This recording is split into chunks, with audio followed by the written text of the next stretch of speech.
Bienvenidos a un nuevo encuentro clínico del curso anual de especialización en psicoanálisis y salud colectiva, organizado en forma conjunta por Causa Psicoanálisis, el Colegio de Psicólogos de Mendoza, FEPRA y el equipo de psicoanálisis y salud colectiva.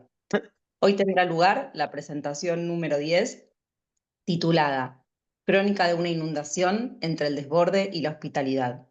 La presentación estará a cargo del equipo de residencia y Psicología Clínica del Hospital Internacional General Dr. José Pena de Bahía Blanca. En esta ocasión tomarán la palabra Ana Monteoliva, Agostina Ruiz, Florencia Routin, Sabrina Sedán, Valentina Torello, Serena Balati, Laura Segel, Carola Heit Huarco y Jimena Politi, a quienes agradecemos por venir a conversar hoy con nosotros. Bueno, damos la palabra al equipo y luego abrimos el espacio al intercambio.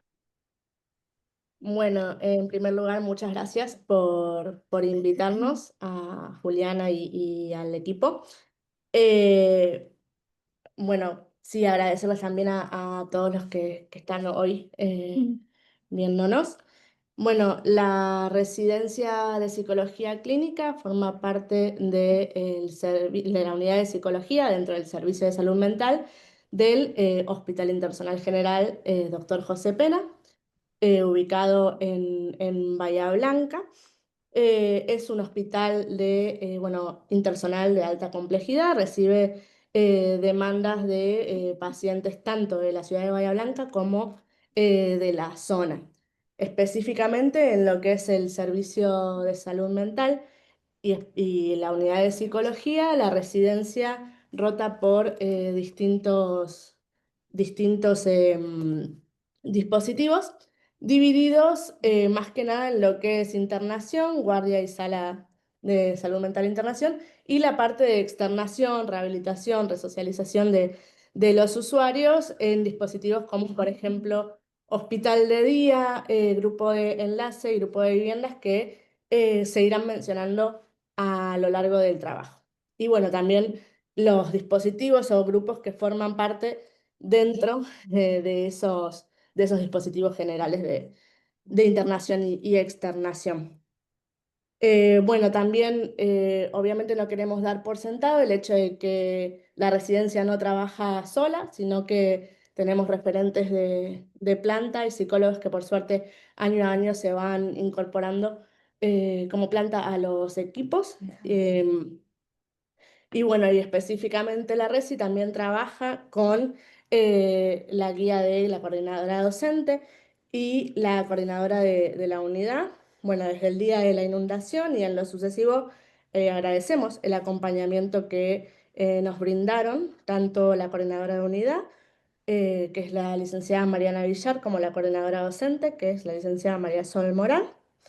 Entendiendo también su colaboración y apoyo en un contexto en el que, bueno, no solamente nosotras mismas, digamos, y todo el equipo fueron afectados por, más o menos directamente por la inundación sucedida el 7 de marzo en la ciudad de Bahía Blanca, y entendiendo que además de ser afectadas, nosotras y todo el personal de salud del hospital, brindar atención a la población en general. Y en ese momento particular, bueno, nos acompañamos mutuamente.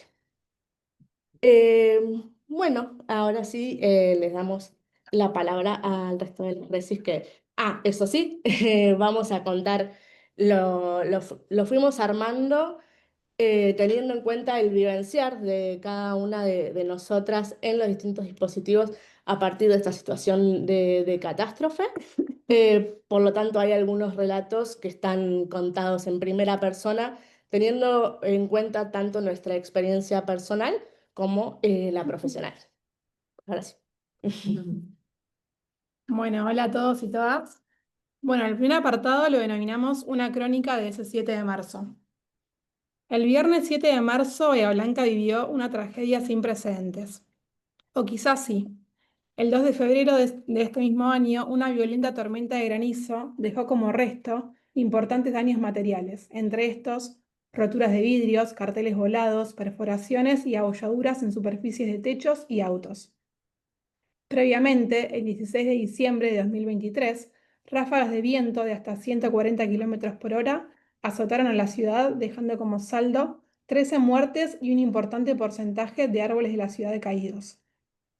Las plazas, antes verdes, ahora desvaídas, perduran como marcas de esta tragedia.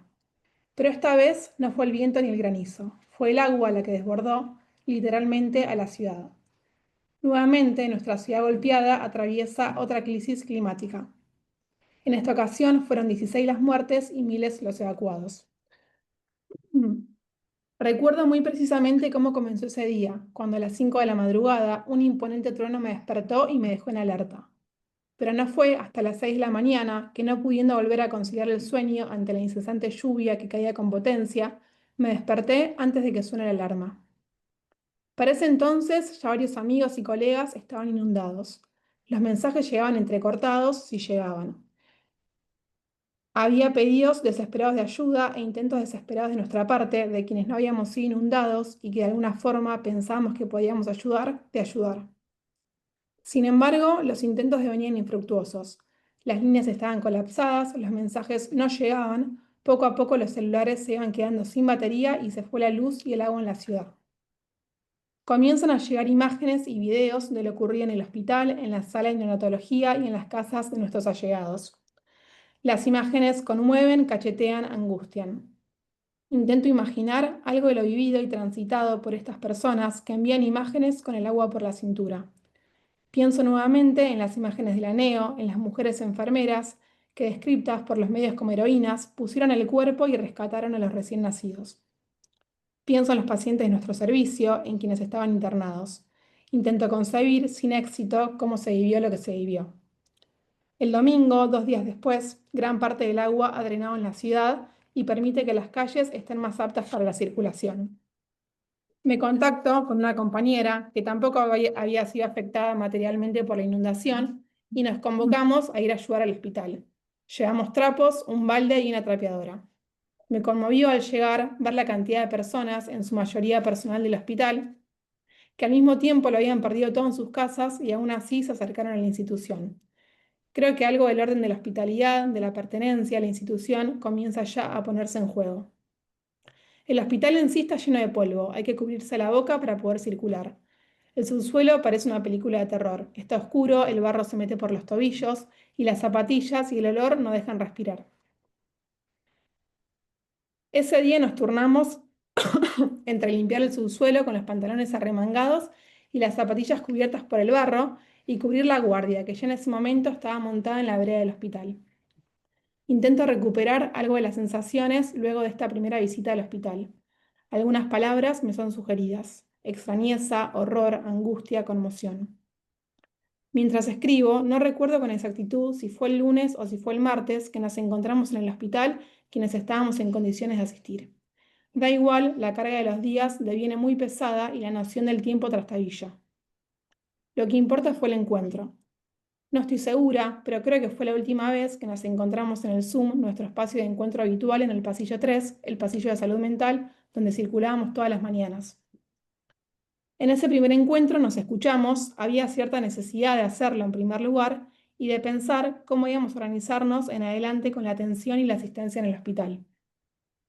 Si bien hubo un intento de pensarnos en esta situación, luego hubo decisiones que se fueron tomando y nuestro camino tomó el rumbo de lo que se nos iba indicando. Nadie sabía bien qué hacer ni a dónde ir. Nuestras funciones ya no son nuestras funciones y nuestras tareas se van desdibujando. Me parece que la palabra desdibujar clarifica algo de lo sentido. Según el diccionario, desdibujar significa hacer que algo pierda la claridad y precisión de sus perfiles o contornos.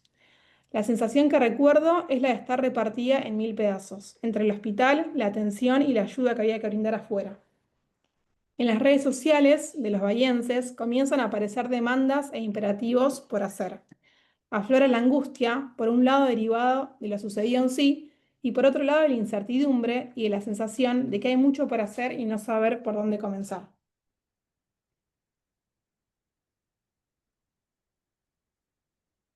Buenos días. Como continuidad de la presentación, seguimos con la introducción. Ya Jime presentó al grupo, Serena dio su testimonio a modo de individual, pero que también lo elegimos colectivamente para presentarlo, para esta presentación. Lo que vamos a explicar a continuación es seguir con la contextualización de lo que vamos a decir, que es dónde está el hospital en la ciudad, ¿sí? Poder contextualizar el hospital, ya que nosotras como grupo de residentes, de psicólogas, trabajamos juntas. El punto de encuentro es en el hospital. Ahí es donde tenemos nuestras cosas, ahí donde tenemos nuestra biblioteca, ahí donde tenemos nuestra cocina, donde almorzamos entre medio de dispositivos y contamos nuestras experiencias de lo que fuimos tramitando en los dispositivos durante el día, adentro o afuera del hospital. Es importante destacar que el hospital no se encuentra en el centro de la ciudad y explicar de que como canal natural de la ciudad solo contamos con uno, que es el canal Napostá. Habrán escuchado en las noticias que la inundación atravesó a diversas clases sociales, no hizo distinción en eso. A veces centímetros, a veces metros, como en algunas zonas iban desde 1,5 metros de agua hasta centímetros, no solo en la ciudad, sino también en la región, por ejemplo en Cerri. Bueno, el Hospital Pena está en la zona más alta de la ciudad, ¿sí? Entonces, al estar en una zona alta, tenemos por detrás el canal Napostá, que va muy por lejos, donde están los barrios de Aldea Romana, Autódromo. Entonces, el hospital se encuentra un poco en esa altura. Por lo tanto, todos los milímetros de lluvia que han caído vinieron a modo de cascada hacia el hospital, por la avenida Necochea, que profesionales que estaban en los pisos de arriba del hospital y hasta usuarios mismos del Servicio de Salud Mental que nos venían a hablar, que estaban cerca de esa zona, nos decían que era como una especie de cascada que caía desde las zonas más altas de esos barrios y pasando por el hospital. El hospital cuenta con un espacio del subsuelo, como explicó Cere, que es justamente donde ingresa la guardia. Tenemos un subsuelo, planta baja, primer piso, segundo piso. En el subsuelo encontrábamos la guardia. Habrán visto imágenes en los noticieros sobre la guardia principalmente y sobre el dispositivo de NEO. Bueno, para que se hagan una idea, una imagen de cuánta agua había entrado por el subsuelo. En el subsuelo también contábamos con uno de los dispositivos importantes para nosotras, que es la sala de internación de salud mental de corto plazo, ¿sí?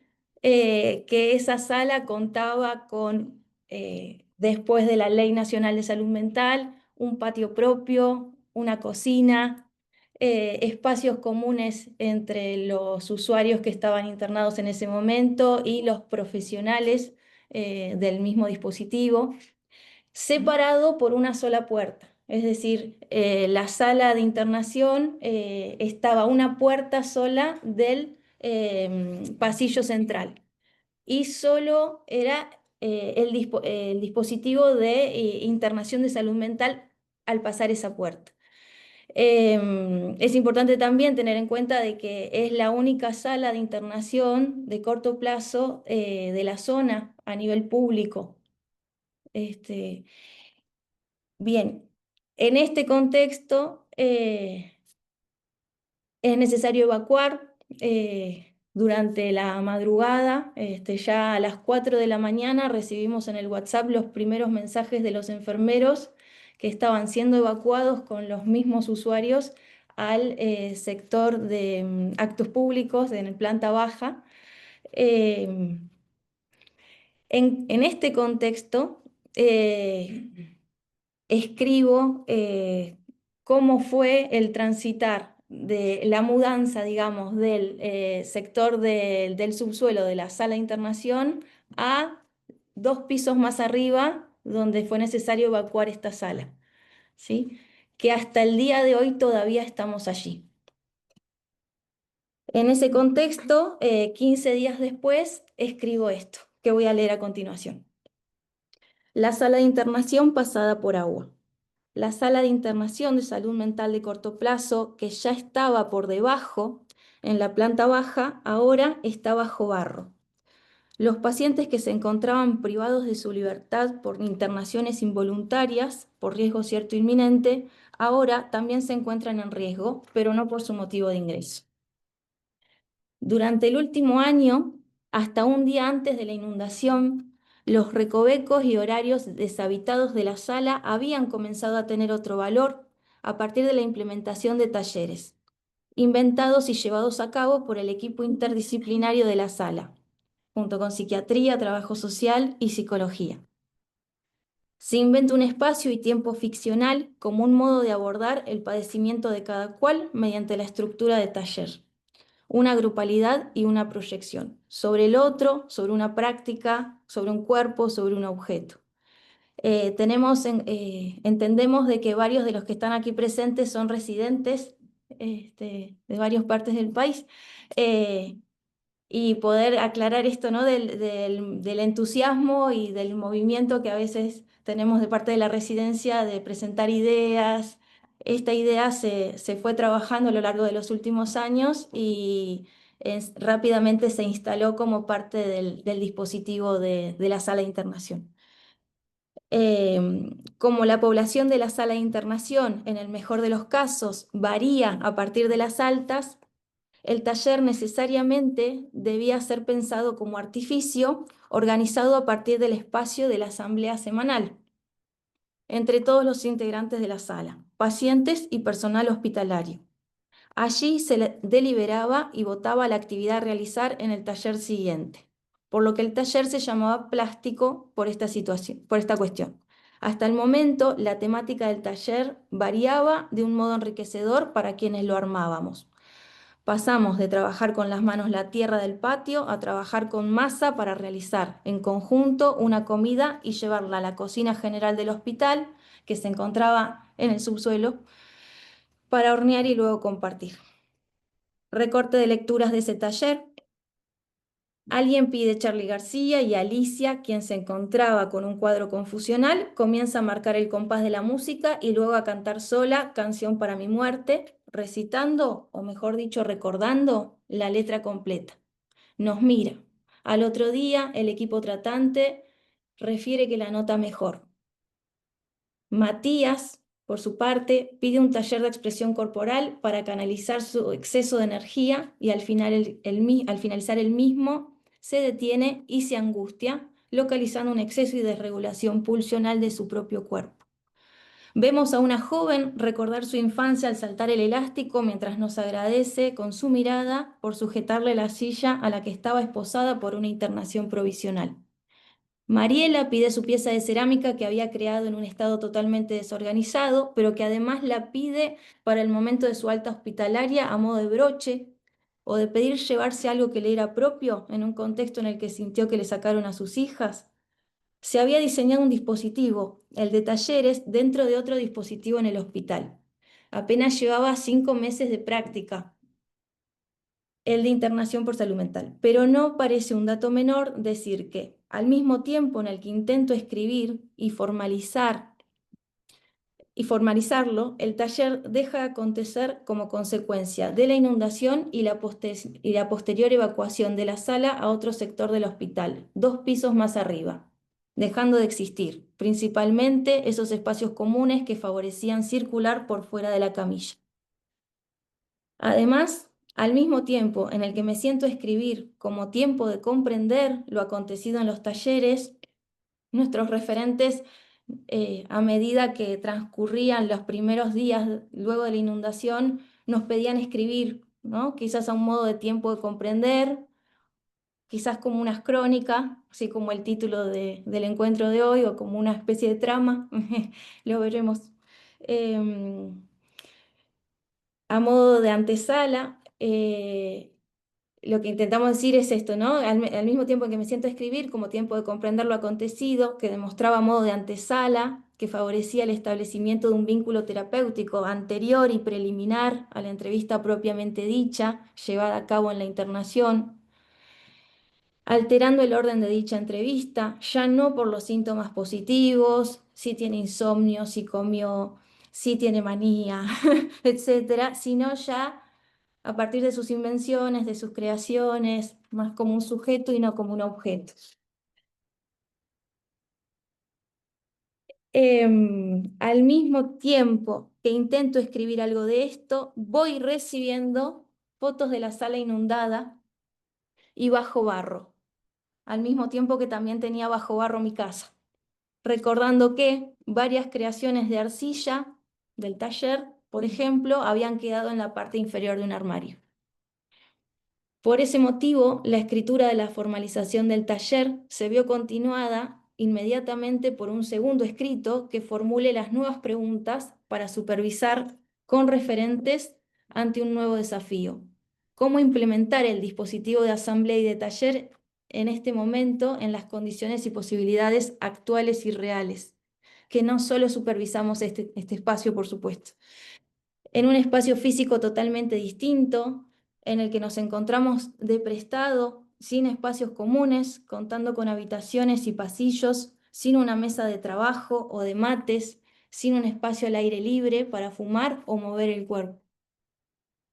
Esto se escribió 15 días después de la inundación, hoy podemos decir casi 5 meses después de la inundación, que fuimos haciendo otra lectura. Por ejemplo, antes la sala de internación de salud mental estaba a una sola puerta del pasillo central, pero no compartía con otros sectores, ni con otros servicios, ni con otros pacientes, ni con otros usuarios del hospital. Hoy por hoy vemos que el sector común del piso número 1 en el que estamos, no solo hay pacientes, usuarios de salud mental, también hay usuarios que van por el día a tratamientos oncológicos, por ejemplo. Entonces ya el sector ya no es solo salud mental, y el significante que circula un poco últimamente es sala abierta entre signos de pregunta. Y sin ir más lejos, el pasado miércoles 23 de julio, casi 5 meses después, logramos comenzar o retomar con las asambleas, y el próximo miércoles comenzaríamos nuevamente con los talleres con estas nuevas condiciones, en otro espacio físico. Algo interesante por ahí de lo último que sucedió hace 2 días es que la asamblea se genera en el sector común del piso. Se escucha decir al fondo, mientras los mismos usuarios hablaban sobre el trato, sobre cómo se sentían transitando sus internaciones, en cada habitación, con habitaciones compartidas, demás. Por ejemplo, a 2 metros había un niño que había venido por el día a su tratamiento oncológico, preguntándole a su mamá: ¿qué es salud mental, mamá? Porque estaba escuchando la asamblea que se estaba generando hace 2 días. Así que, bueno, mucho por preguntar. Bien. Bueno, buenos días a todos. Además de la sala de internación, también nos interrogamos un poco sobre los efectos en otros dispositivos que transitamos desde la residencia, como hospital de día, servicio de emergencias. Y así que bueno, ahora paso a compartir el escrito de Agos, nuestra compañera que ahora no pudo estar acá. Considero que los efectos de la inundación en los sujetos son singulares y que aún no se han podido expresar en su totalidad. En lo que respecta al dispositivo de hospital de día, ediliciamente ya se encontraba en funcionamiento a los 4 días del temporal, donde el relato sobre el evento aparecía únicamente ante la pregunta del equipo, con muy poco registro de lo sucedido por parte de los participantes. Quizás esto tenga que ver con la particularidad propia de la estructura psicótica y su relación con la realidad externa. Por su parte, en el servicio de emergencias del hospital, los equipos se encontraban expectantes de los efectos en los consultantes. En la mayoría de los casos había un registro de lo acontecido en la ciudad. Sin embargo, en varios casos, la inundación no era lo central del motivo de consulta. En cuanto al impacto en el servicio de salud mental en general y en la residencia de psicología en particular, como en toda contingencia, se experimentó grupalmente una sensación de desorientación. Esto puede relacionarse con la pérdida súbita del espacio de trabajo y encuentro de la residencia.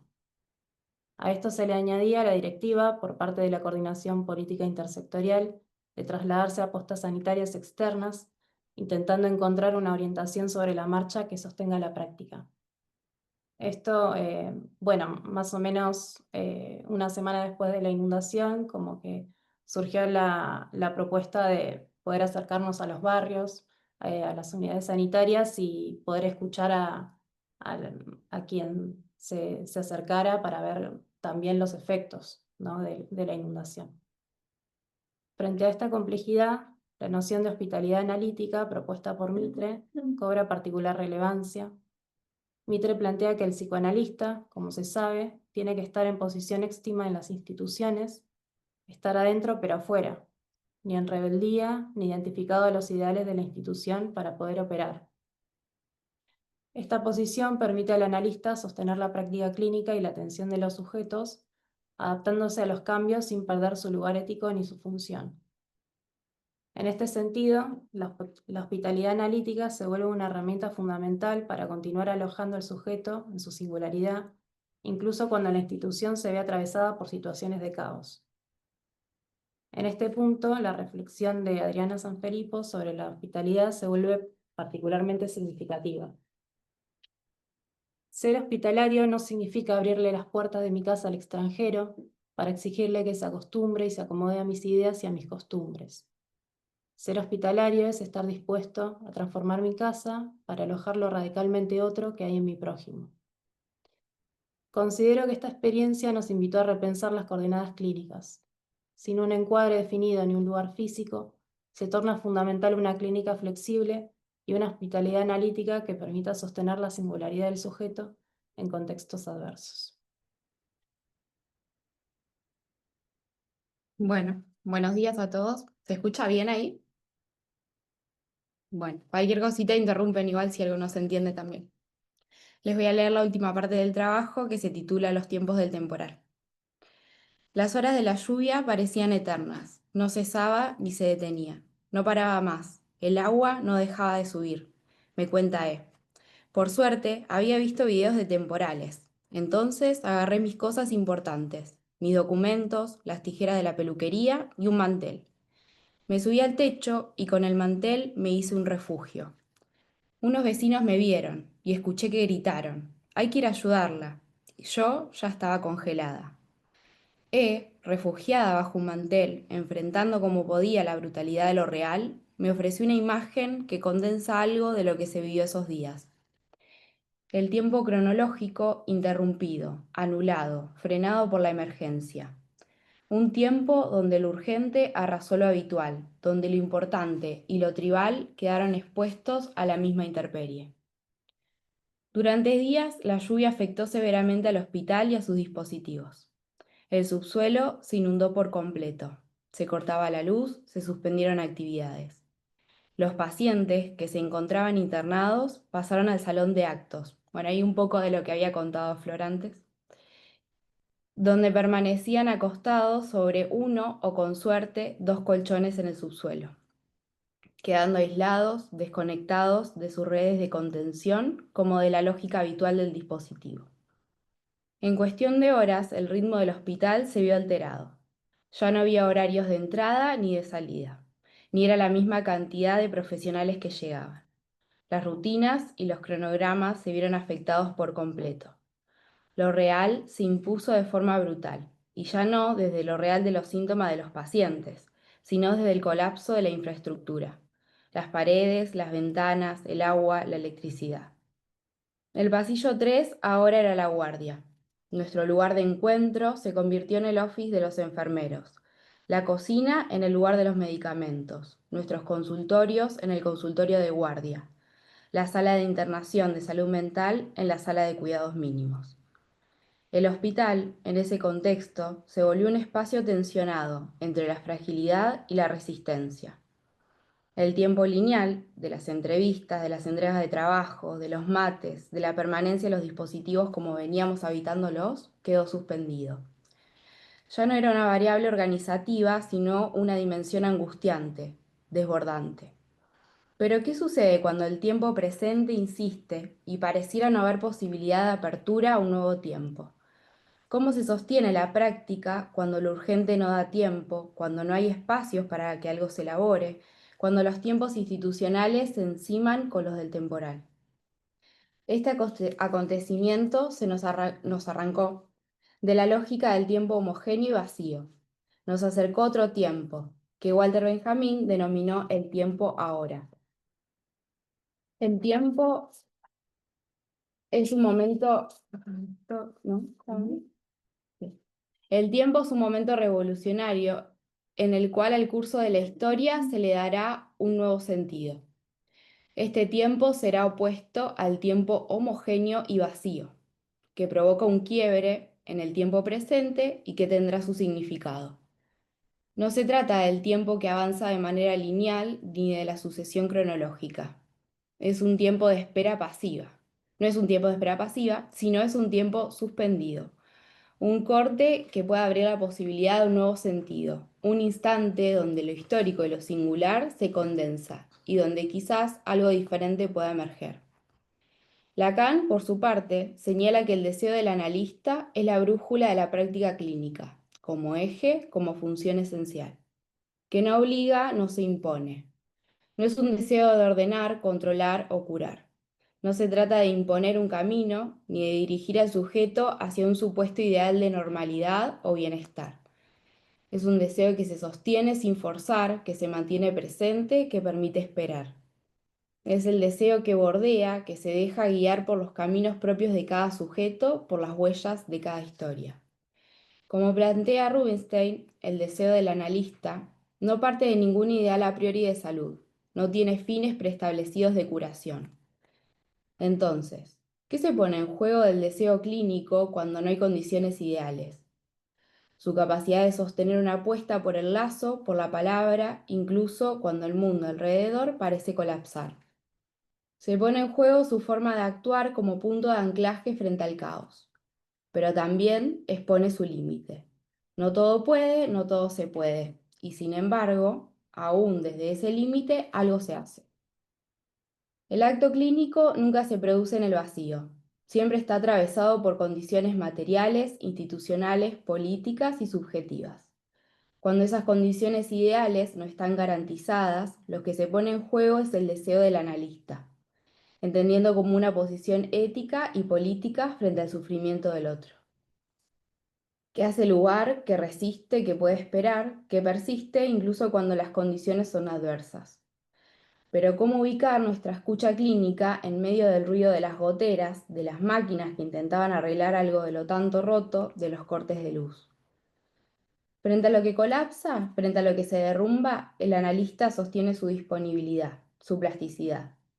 Miller plantea que el objeto analista es asombrosamente versátil, cuya docilidad le permite tomar para cada sujeto el lugar desde donde podrá operar. Recoge la contingencia donde la necesidad aflora y es por excelencia el sitio de lo posible. No desde acciones anticipadas, sino desde una escucha que se adecúa, que se afina, que se deja sorprender. Entonces, agarramos nuestra escucha y la llevamos a donde era necesaria. A hospital de día, a los barrios, a la guardia, a la sala, entre bidones y pilas de ropa, a la fila de la farmacia, a la capilla, a la parada de taxis.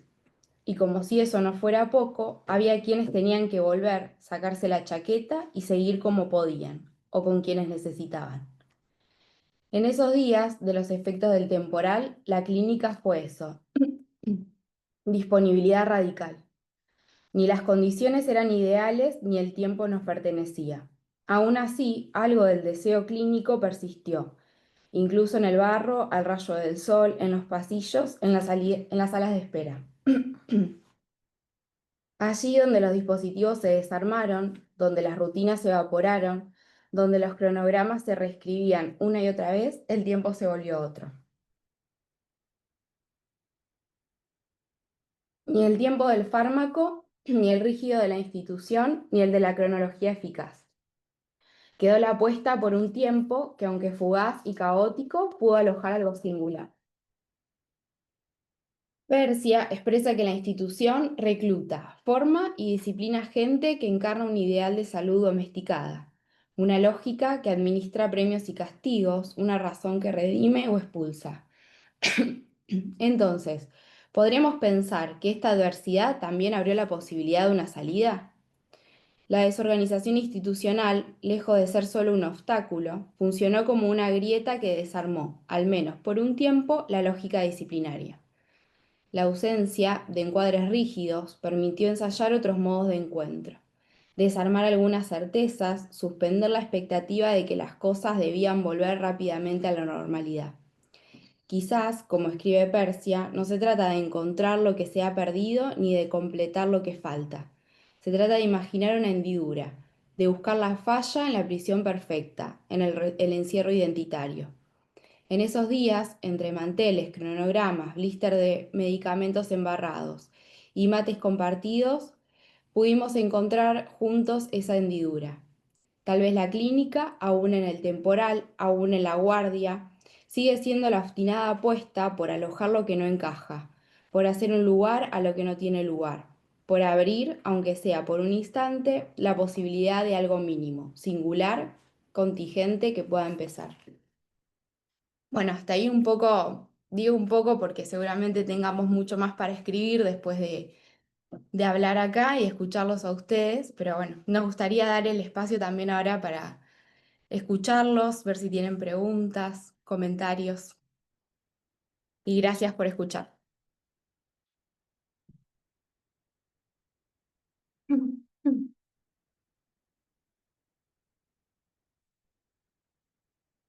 Bueno, gracias a ustedes. Sí, damos apertura ahí a la conversación, ¿sí? A la puesta en acto de la conversación.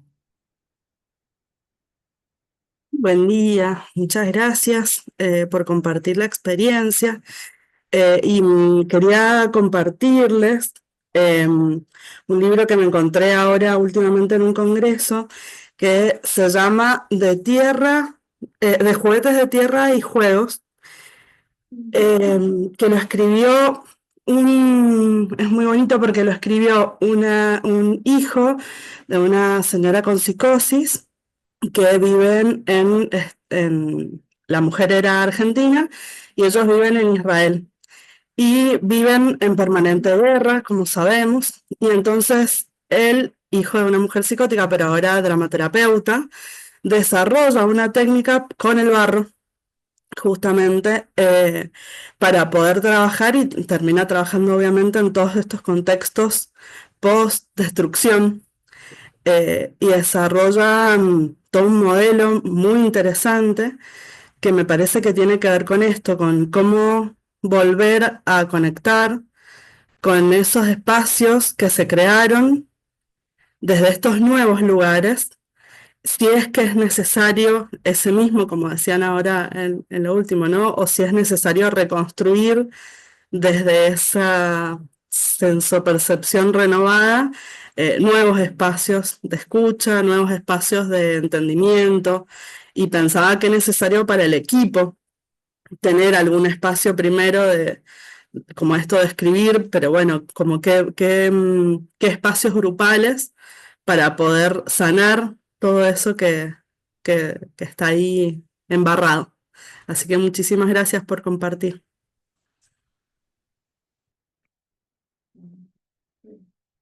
Muchas gracias, tomamos nota de ese libro, me parece muy interesante.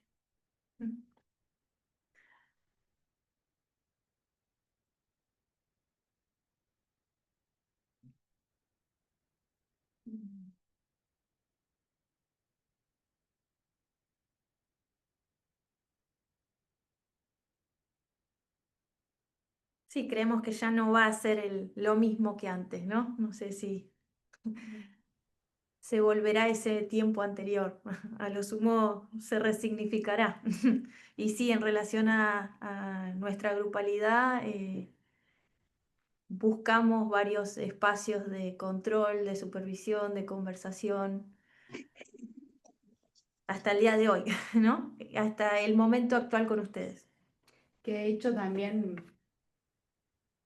por ahí en el momento nos pasó que tuvimos que decir, bueno, volvamos un poco a retomar los espacios grupales, como frenemos con todo lo que venimos haciendo y tengamos momentos de encuentro entre todas.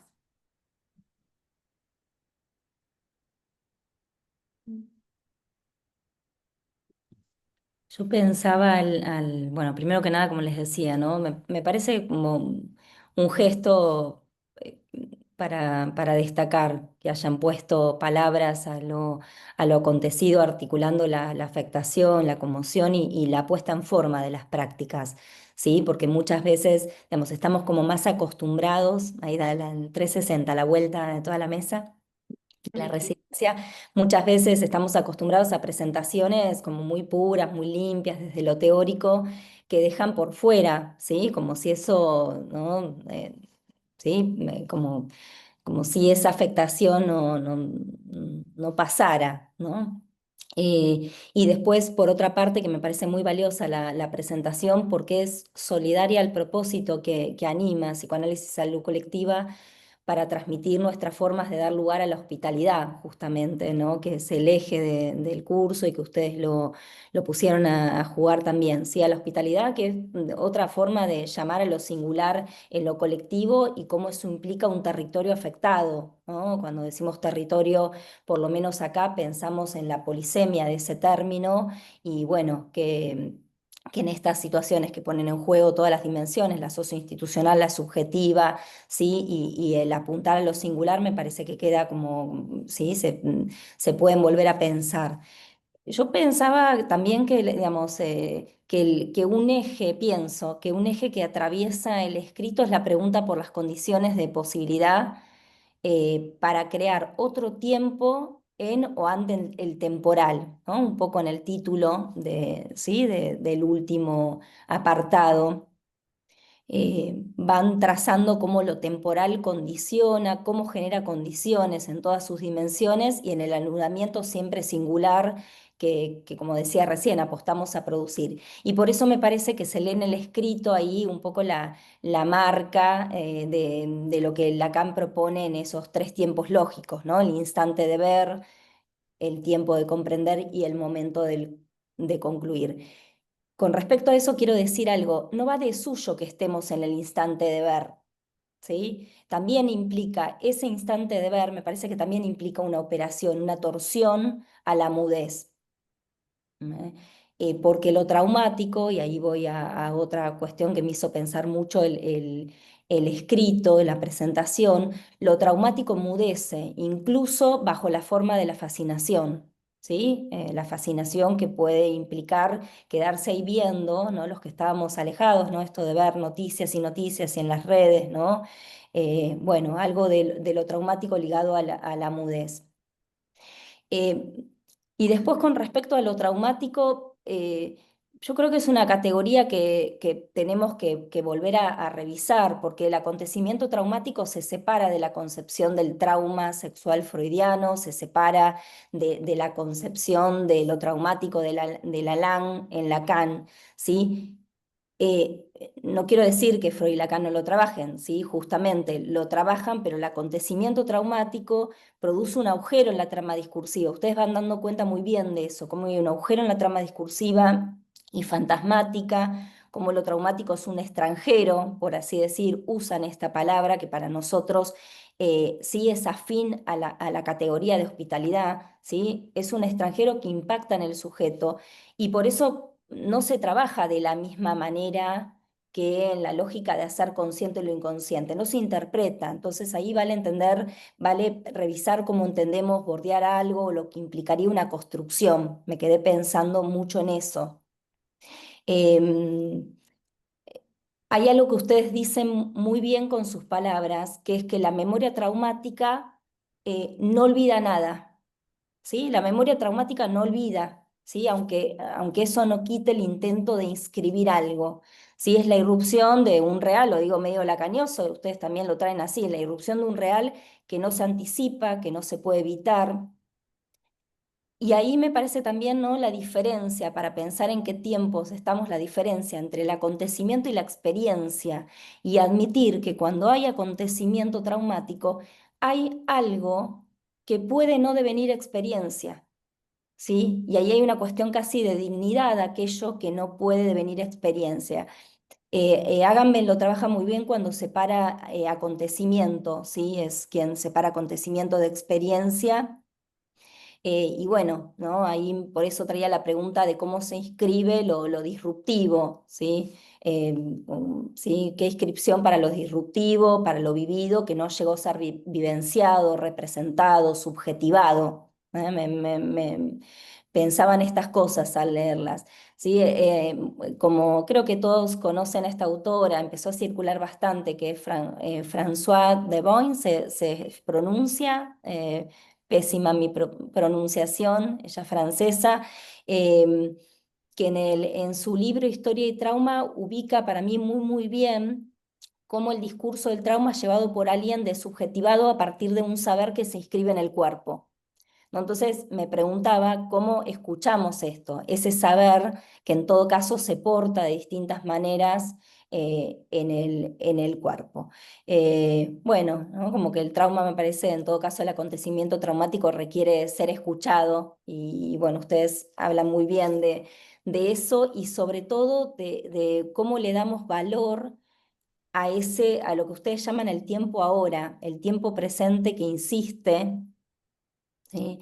Que otros autores lo nominan como un presente perpetuo. Creo que Primo Levi habla de presente perpetuo, en un momento que estábamos trabajando acá con situaciones claramente donde se ponía en juego lo traumático, recuperábamos una expresión muy linda, un fragmento muy lindo de la escritura de Maurice Blanchot, que es quien habla también de la amistad, quien tiene una definición hermosa de la amistad, que dice con respecto a esto del presente perpetuo: imposible de olvidarlo, imposible, lo leo, imposible acordarse de ello, imposible también cuando se habla de ello, hablar de ello, y finalmente, como no hay más que decir que ese acontecimiento incomprensible, es la palabra sola la que debe sostenerlo sin decirlo, ¿no? Como que recuperé algo de esto. ¿Qué valor toma ahí la palabra?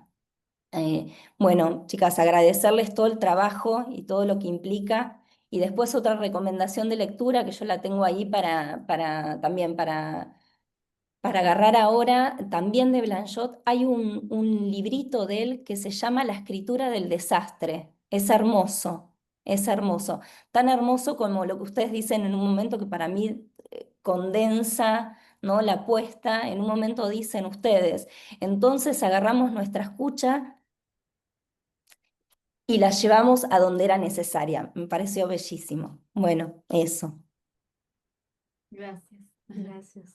Sí, cuando nos pusimos a armar un poco este trabajo, también pensábamos, ¿no? Cuando lo íbamos terminando, bueno, ponemos una conclusión, no ponemos una conclusión, lo cerramos, que a la vez se nos jugaba el hecho de que, bueno, también lo habíamos planteado en función de los tiempos lógicos, ¿no?, que propone Lacan.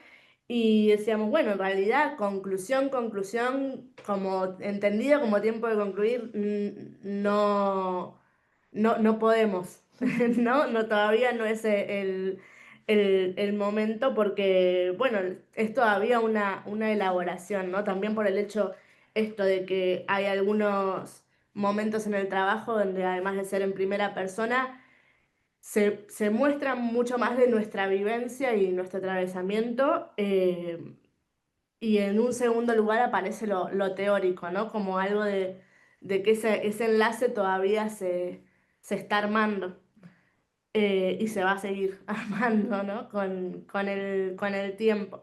Sí, nos pasó un poco esto de que al principio como los instantes posteriores a la inundación, en el contexto del hospital pasaba esto de como que estábamos medio, por lo menos a mí me pasó y seguro que a alguna de las chicas también, como medio dando vueltas en círculos, ¿no? De a dónde vamos, a dónde llevamos nuestra escucha, como decía Sabri, que si me pongo a limpiar la sala, si me pongo a limpiar el pasillo, si me voy a un centro de refugiados, si llamo a mis pacientes, como que era toda una cuestión del volver a habitar esos espacios con las características con las que estaban ahora, ¿no? Que teniendo en cuenta todo el impacto que tenía para nosotras también ver nuestro lugar de trabajo eh, cubierto de barro, con los vidrios rotos, donde estaban las cosas ya no estaban, o los lugares se habían transformado en otros. Y también un poco de lo que decíamos bueno, en el medio de toda esa desorientación y de capaz directivas más o menos cruzadas que iban cambiando en función de las necesidades o del armado que se iba haciendo con el tiempo, decir, bueno, capaz es darnos ese tiempo de parar un momento a pensar qué estamos haciendo, cómo estamos, qué queremos hacer. em, y empezar a introducir un poco de nuestro tiempo y de nuestra subjetividad en eso que estaba pasando para poder también, a partir de eso, darles subjetividad, digamos, a la escucha que hacíamos de los otros usuarios o de los pacientes que cada uno tiene que ingresan al hospital. Y también pensaba, bueno, un poco esto de ese primer tiempo posterior a la inundación que fuimos a las postas, sí, todas ubicamos, primero que para nosotras es un territorio más desconocido, ¿no? Lo cual generó cierta incomodidad o me atrevo a decir como resistencia, porque cambias totalmente el contexto muy rápidamente al momento de la inundación, como que fue todo muy vertiginoso en ese sentido. Y bueno, y también, si bien el tiempo en el que estuvimos en las postas fue breve, era también empezar a localizar un poco eso de, bueno, cómo escuchar a la gente que llega, que capaz llega por otras cuestiones, ¿no? De más materiales o de afectaciones en la salud física u orgánica posteriores a la inundación o vinculadas directamente a eso. Y bueno, cómo introducir algo de nuestra escucha ahí donde por lo menos la necesidad manifiesta es otra, que capaz tenía que ver con, bueno, preguntarle a esa persona cómo está cuando ves en un primer momento de despejar cuál es su demanda específica, bueno, ver cómo están y capaz eso da lugar a otras cosas, pero sí, quizás el tiempo ese fue corto para que nosotras nos lo podamos apropiar un poco más y ponerlo en juego algo de esto del analista ciudadano, ¿no? Como lo pensábamos. Bueno, sí, yo quiero agradecerles el trabajo. Porque me gustó mucho cómo fueron articulando desde el testimonio y las ubicaciones de la afectación del trabajador de la salud, ¿no?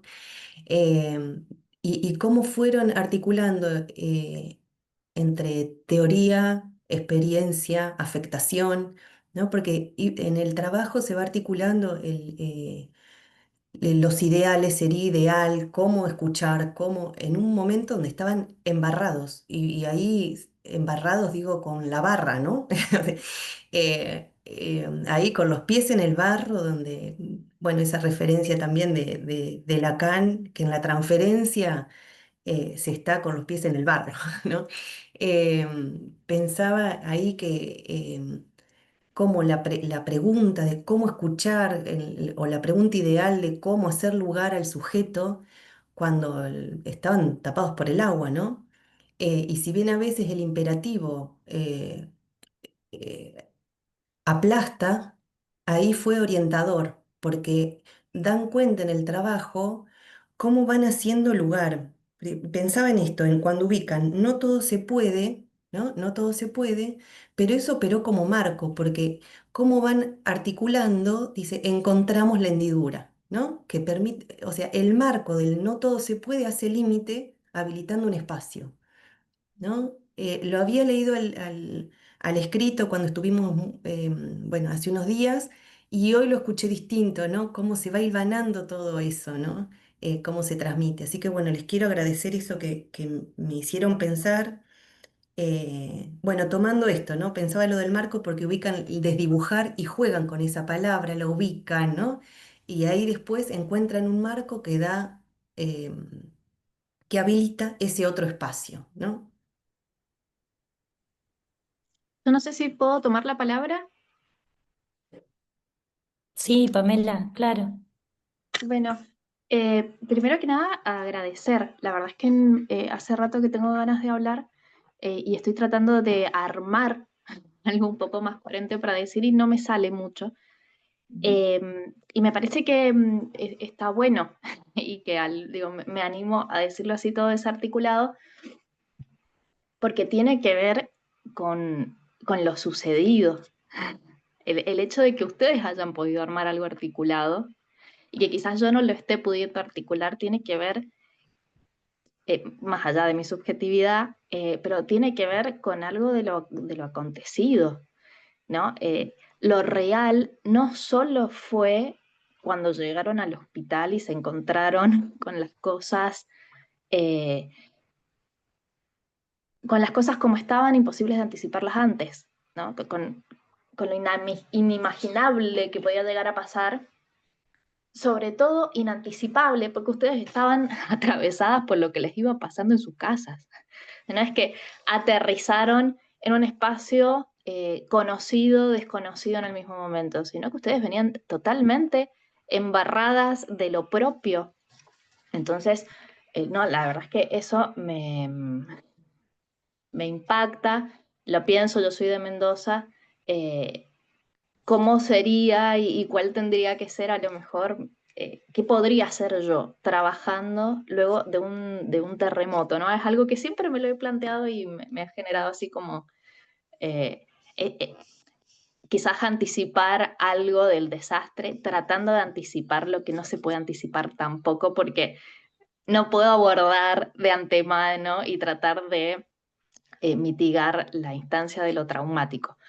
Entonces, nada, lo cuentan y la verdad es que me impacta y agradecerles todo este trabajo que han podido hacer a nada del tiempo, porque la verdad es que no ha pasado tanto tiempo y han pasado muchas cosas y siguen pasando muchas cosas que ni siquiera ha estado clara desde los significantes amos o desde las leyes de juego, qué tipo de marco se le iba a dar como sociedad, desde la política, a todo esto que les pasó y que nos pasó, ¿no? Entonces, en un momento se ayuda, en otro momento se desfinancia, en otro momento, que creo que también es lo que ustedes dicen como directivas cruzadas que no organizaban el trabajo y que es muy difícil como residente esa situación, ¿no? Que es muy caótica, en donde no se ponen de acuerdo qué es lo que uno tiene que hacer y uno tampoco tiene la injerencia como para poder mandarse sola. Entonces, en esto me parece genial y creo que sí es lo que yo me puedo extraer y quizás dejarme como salvavidas si en algún momento toca algún tipo de acontecimiento que me resulte traumático o algún tipo de contingencia social comunitaria, como lo que yo puedo llamar hoy día terremoto, pero vaya a saber qué puede llegar a ser, que ubicaron como orientación ya no las directivas de otros, que sin duda tenían que avalarlas, pero no iba a venir de un gran otro, un orden, porque el gran otro estaba completamente embarrado y caotizado, sino que tomaron como perspectiva el deseo del analista. Y ahí algo se encontró y algo se ordenó incluso en las perspectivas de, imagino yo, ordenar también lo subjetivo. Bueno, ya está, acá termina mi barro, acá empieza el otro barro, y este otro barro lo abordo desde el deseo del analista. A ver, vamos, y vamos de vuelta. ¿Y cuál es mi rol ante este barro? ¿Limpiarlo, correrlo, juntarlo con otro barro o ponerme a ver qué están haciendo otros, escuchando otros hacer con su barro? Así que bueno, nada, gracias. Me parece que es un enorme aporte todo esto que han podido elaborar, que han podido registrar y que seguirán haciendo. Un gran aporte a la construcción de un saber hacer. Bueno, muchas gracias, Pamela. Muchas gracias.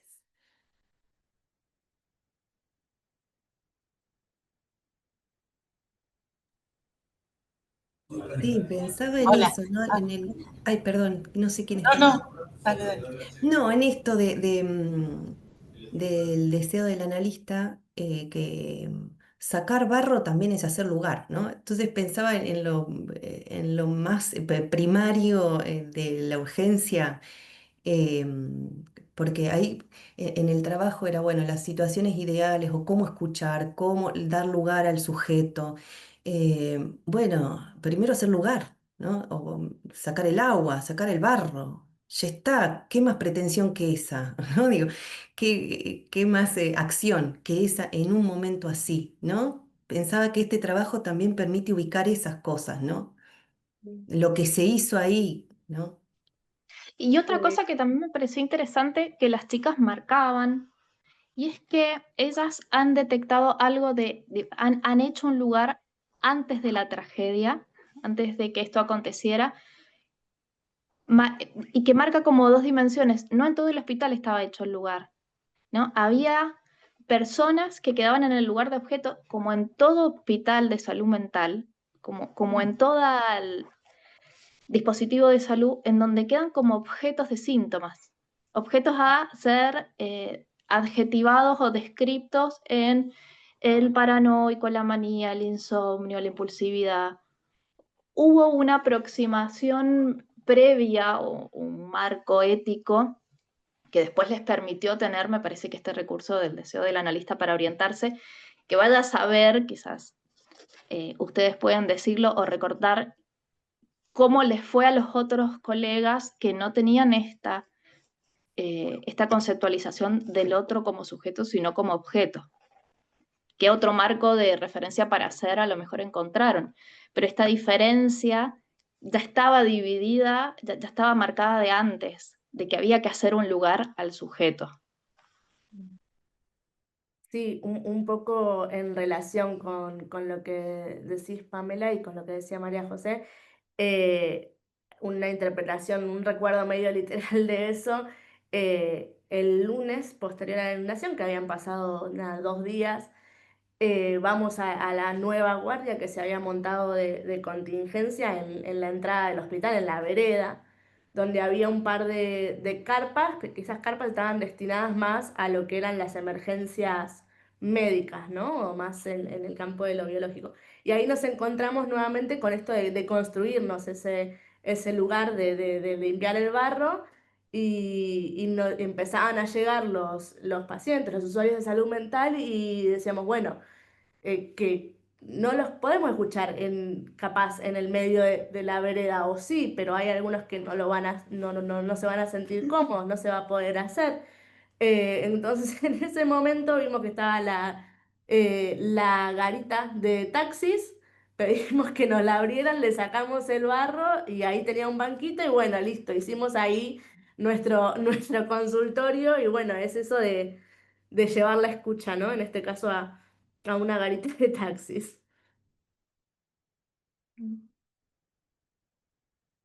Jessica. Bueno, no, quería comentar que me hicieron pensar, por ahí no sé cómo hilarlo teóricamente, más desde la experiencia lo que pasa, ¿no? Pero me hicieron pensar con esto del deseo del analista, bueno, cuando como que ustedes mostraron con una lupa gigante en una situación extrema, creo que lo que nos pasa cuando nos enfrentamos con estas subjetividades arrasadas, ¿no? Ya sea materialmente o subjetivamente, cómo uno como analista tiene que despojarse de algo propio, ¿no? Armarse y bueno, y enfrentarse a ese encuentro y donar algo, ¿no? Hay algo de que uno dona ahí que no sé muy bien qué es porque no tiene que ver con lo subjetivo propio, sino justamente con haber podido apartarlo, ¿no? Eso que le pasa a uno para poder estar ahí en esa situación y poder justamente que aparezca algo de la hospitalidad. No sé muy bien cómo armarlo teóricamente, pero me hicieron pensar en eso que uno atraviesa en la experiencia, ¿no? Y después, bueno, no quiero quedar como ignorante, pero quería preguntarles que ustedes nombraron un texto sobre la hospitalidad, creo que de Mitre dijeron algo así, que no lo conozco, y me gustaría si lo pueden recomendar. Y bueno, agradecerles por la exposición, muy interesante. ¿Puede ser que sea el Sigma? Si no me equivoco, después si quieren pasamos ese texto de Mitre, está en el Sigma, es un artículo, después se los podemos pasar, facilitar, así lo tienen. Hay una viñeta de Mafalda que es genial, que dice, un día me iré a vivir a teoría porque en teoría todo está bien, ¿no? Sí, pensaba en relación a esto, ¿no? ¿Por qué un llamado a la teoría? Digamos, no por desmerecerlo, pero me parece que lo que orienta es en todo caso la clínica, y la clínica sí, y ahí sí hay algo en relación a, bueno, ¿qué sería lo singular? Lo singular no es lo subjetivo. Ahora, si estamos todo el tiempo pensando que hay un ideal de la posición del analista, ¿no? Y el deseo del analista que también puede operar como un ideal,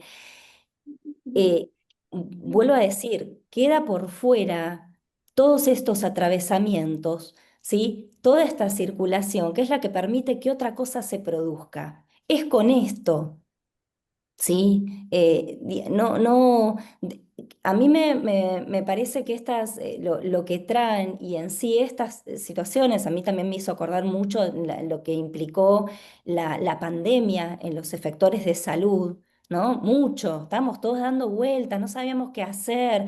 Yo me pasé no sé cuántos meses en la entrada, después repetía como un mantra, tuviste fiebre, sí, era casi como, sí, y hacía eso. O sea, bueno, era quizás eso lo que había que hacer y en todo caso uno tenía que circunscribir si había condiciones de posibilidad para que se produzca otra cosa. Entonces, vuelvo, me parece que es muy valioso recuperar y repensar algunas categorías dentro del mismo psicoanálisis que pueden funcionar como un imperativo. Una de ellas es lo de extraterritorial, la extraterritorialidad. Yo me peleo mucho con ese término. Primero tenemos que poder eh, pensar, ubicar cuál es el territorio, de qué territorios hablamos, ¿sí?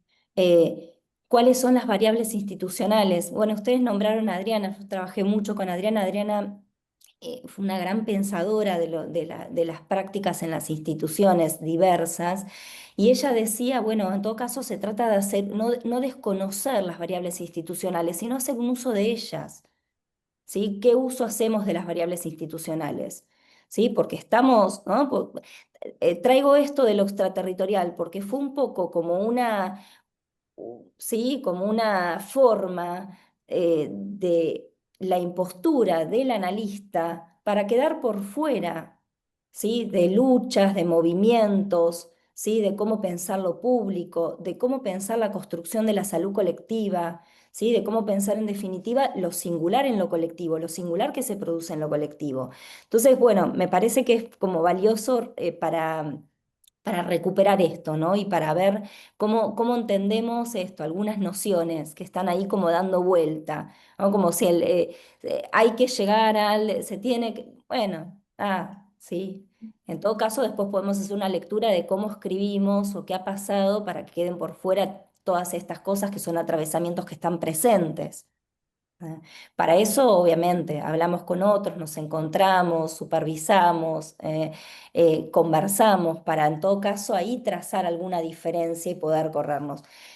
la lógica de Lacan, agrego esto, la lógica de hecho de Lacan de los discursos, no es que hay el discurso universitario, el discurso amo, y es en la rotación de esos discursos y ¿sí? Que en todo caso se puede localizar una diferencia, que podemos pensar como la operatoria del discurso analítico.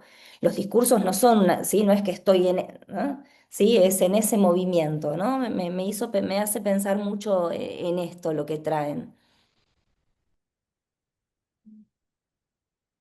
Yo pensaba y las escuchaba y les quiero agradecer también. Digo, porque nos ponen a todos a pensar, ¿no? En ese punto en donde poder hacer que la cosa se haga con lo contingente. Y pensaba dos cosas, digo, que ya dijeron algunas de las colegas.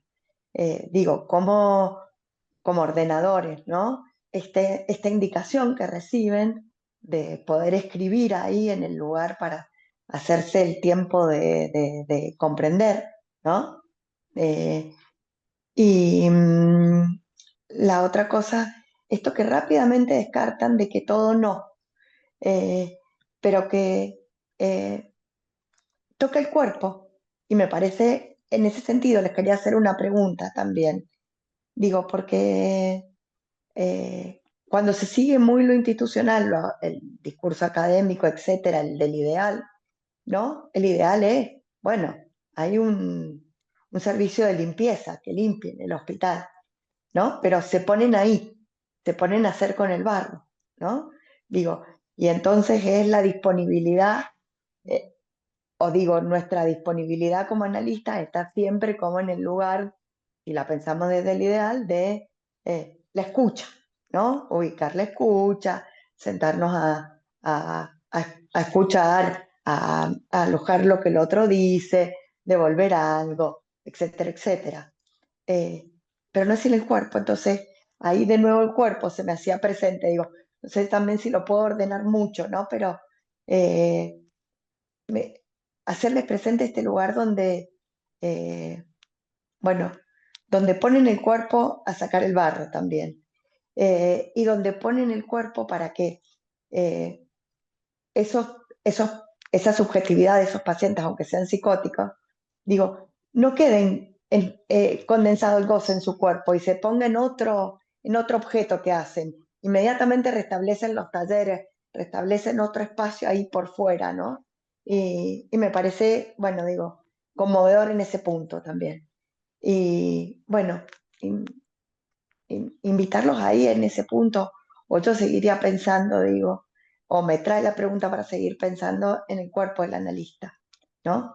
Y cómo arma otra institución también, otra institucionalidad. Entonces eso, y agradecerles porque es absolutamente conmovedor el trabajo que han hecho.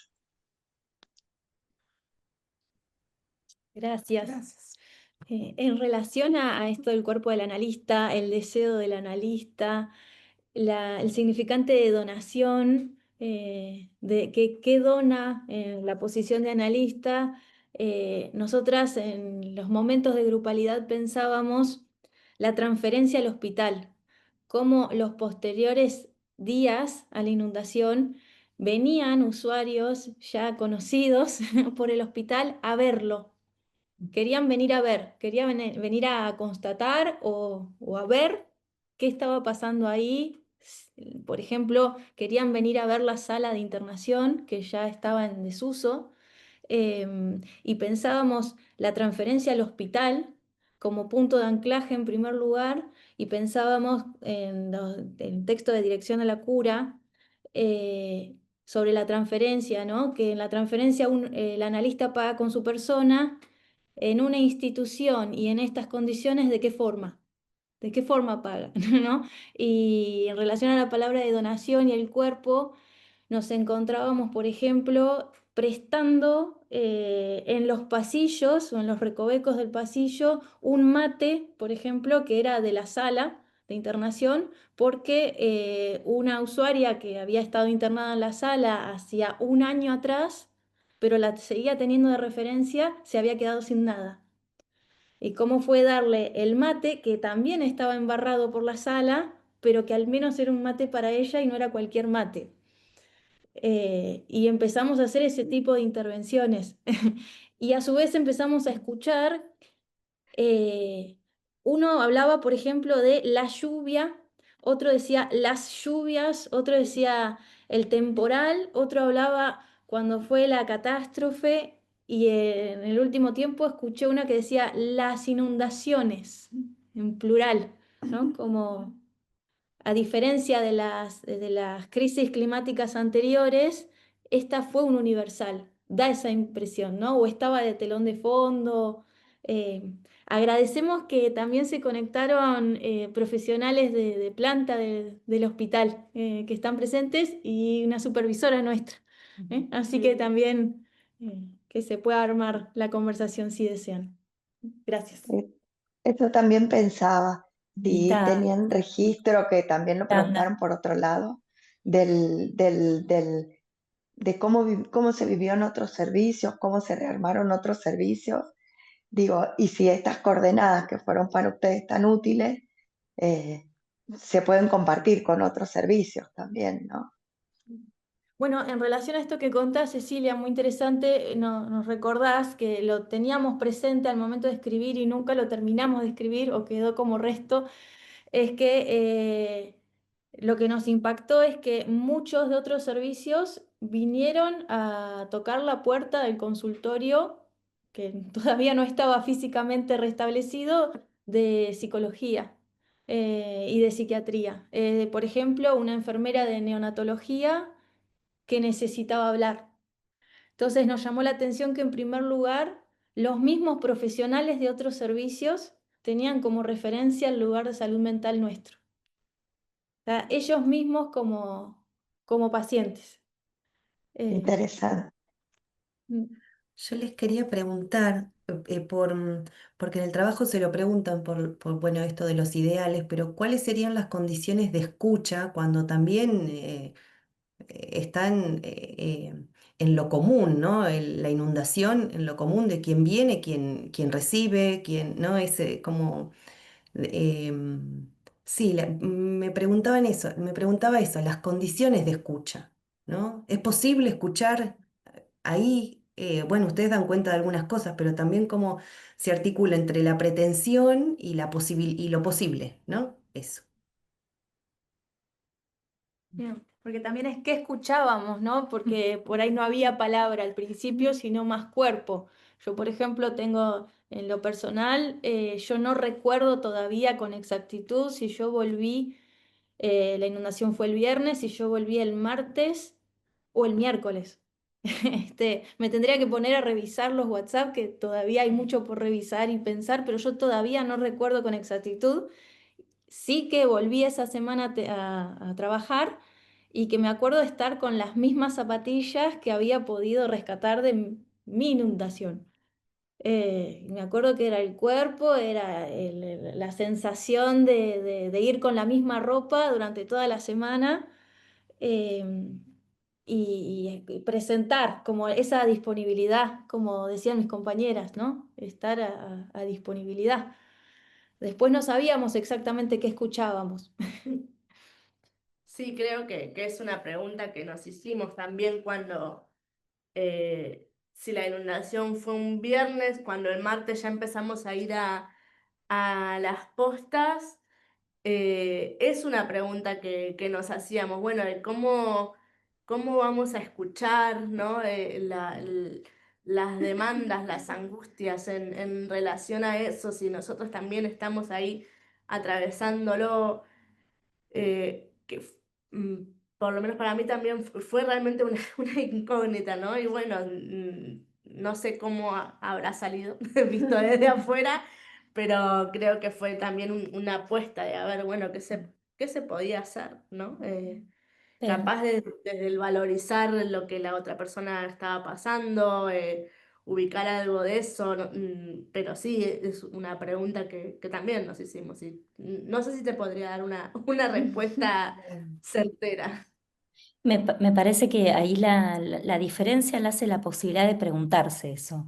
ya en el armado del campo la posibilidad de que que un equipo se pregunte cómo vamos, no obstante después haya que correrse de que ese cómo, ¿no? sea un ideal, pero ya el hecho de abrir esa interrogación, ¿no?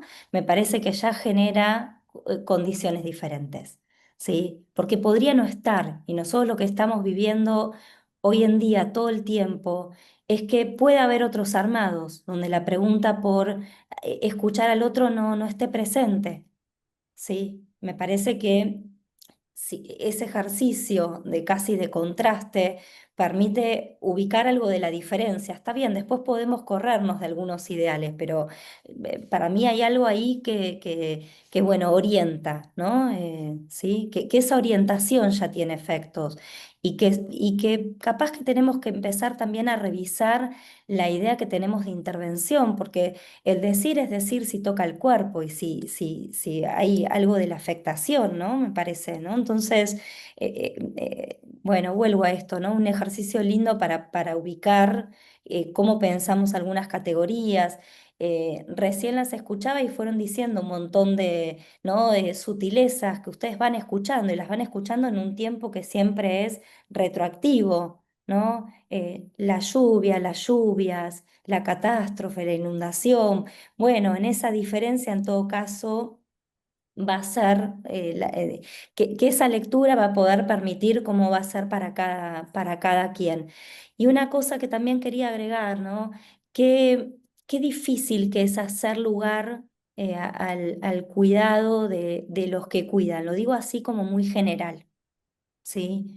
Eh, y ahí, ¿cómo pensamos? Porque es fácil pensar la hospitalidad analítica, es difícil, es complejo, ya lo sé, pero lo estoy exagerando a propósito.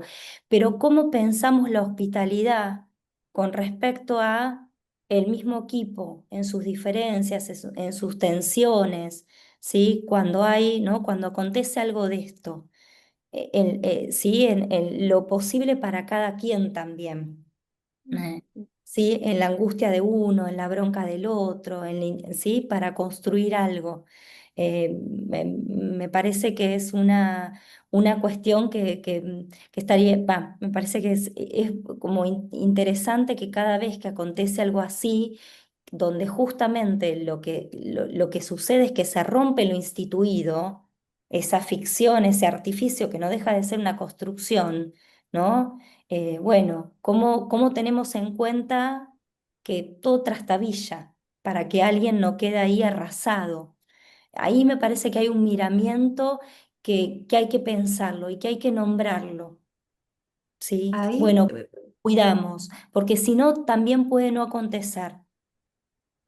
En nombre de un ideal, en nombre de que hay que ir a la posta, en nombre de, sí, no, todos tenemos que estar, entonces se puede no considerar que alguien en ese momento no puede.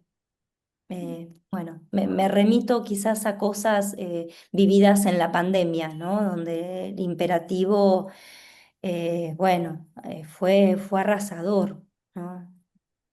Sí, era un claro. poco lo que nos devolvía en las conversaciones con supervisores que, bueno, nos recordaban, nos traían todo el tiempo esto, ¿no? Como recuerden que ustedes también son afectadas, digamos, como más allá de, porque aparecía en la ciudad un poco esta diferencia entre los afectados materialmente y los que supuestamente no habían sido afectados, ¿no? Pero era este recordatorio de todos están atravesados por esto. Sí, y pensaba un poco en función de lo que estaban diciendo. eh, bueno, desde la unidad de psicología, encabezada un poco por la coordinadora de unidad, pensamos el dispositivo, un dispositivo contingente totalmente de seguimiento a los profesionales del hospital afectados de alguna forma por el temporal. Bueno, y eso desde lo formal y después, bueno, desde lo informal, el cruzarte eh, colegas u otros profesionales a lo largo del hospital y bueno, poder preguntar cómo están, qué les pasó, cómo están sus casas, sus seres queridos. Y, y después digo, si eso fue analítico o no, digo, creo que también tomando un poco las preguntas previas, ¿no? que habíamos charlado de si esa escucha que ofrecimos en ese momento era analítica o no, bueno, se verá, ¿no? Pero en principio era una invención del momento o así, de una cuestión de compañerismo.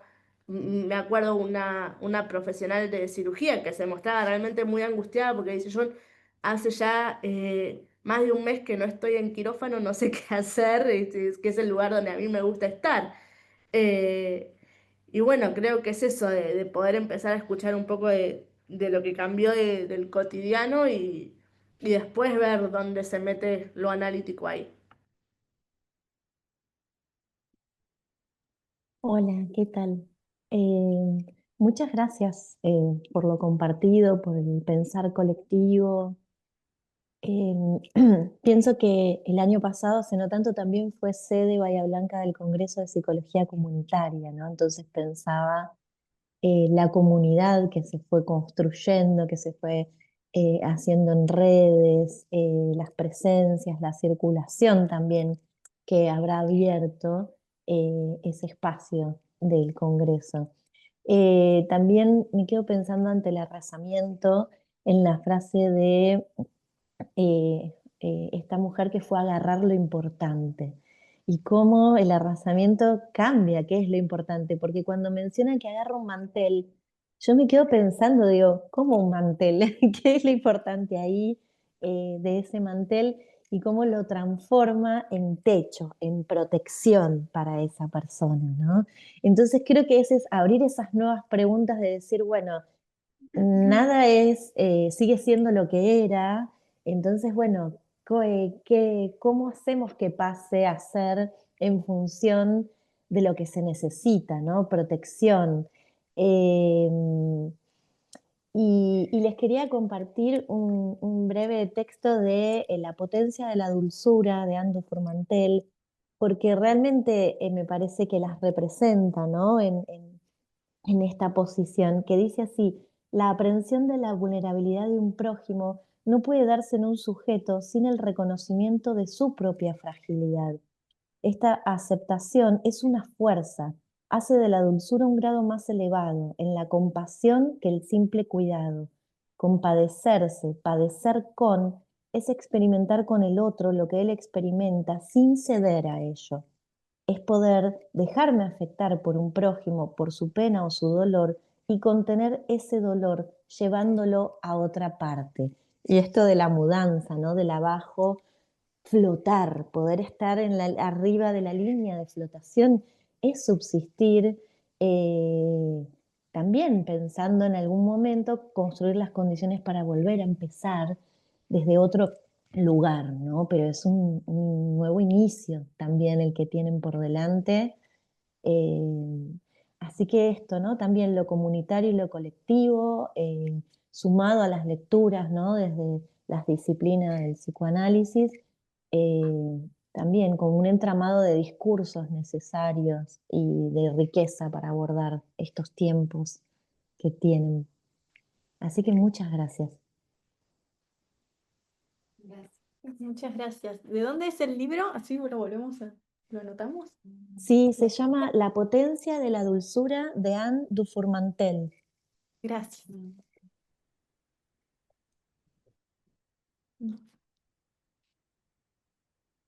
Sí, en relación a esto de la mudanza, de la evacuación, una anécdota, quizás que en esto que decía una de ustedes, de lo que antes ya se venía intentando a partir del deseo del analista, a partir de, por ejemplo, instalar talleres en el horario de la tarde, donde no pasa nada, en una sala de internación, donde el día se hace más una chorrera de tiempo, empezar a instalar esos talleres 2 días antes de la inundación, un día antes, el jueves, el día anterior, habíamos hecho el último taller donde una de las usuarias que estaban en ese momento internadas había propuesto dar una clase de seguridad e higiene porque ella era técnica, es técnica en seguridad e higiene. Gracias a ese taller no sintió de una forma tan intensa la persecución, pudo encontrar un lugar más de sujeto en ese momento, gracias a ese taller, al otro día era una de las principales en la evacuación. Ella se sentía con otro semblante, con otra posición, diciendo, había ocupado otra función, ya no como paciente, sino como la técnica en seguridad e higiene que el día anterior ya había anticipado qué hacer en casos de evacuación. Este,